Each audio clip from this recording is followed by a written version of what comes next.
Rewmi 24 TV. Sarr mooy porte-parole Pastef mooy commission de communication Pastef Touba di jàngalekat nga téye ko 21 jours ci kaso bi ñëw àtte ko dafa defoo dara toppewuñ ko dara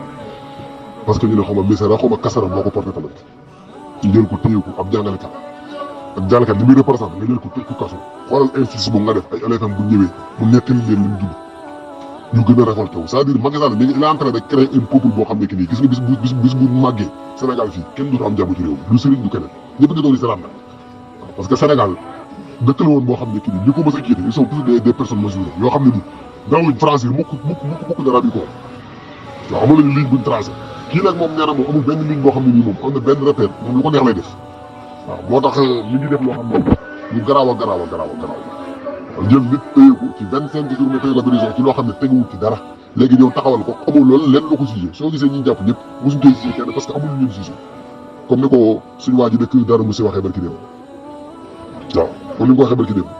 amul lu leen jugé parce que defuñ dara waaw Macky Sall mooy nit boo xam ne jàpp na fi parce que plus de 200 personnes mosuñu taxaw ci kanamu juge dem kaso rek ba bu téye bu leen téye ba du leen sànni ci net bi ëllëg ku yor ay pitax wala ay muus lii la Macky Sall yore Sénégal te ñëpp nga jëlee seen bët ne pat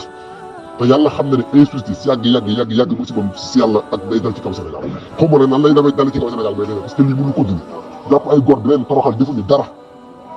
chaque jour ñi nga àndal sàcc ci milliards saaga nit xas ay xeet def lu leen neex dara du leen ci fekk ñëpp ne pat di seetaan foog ne loolu day ko nit ñi dañ koy ko accepté wallahi laa si dañuy def seen bopp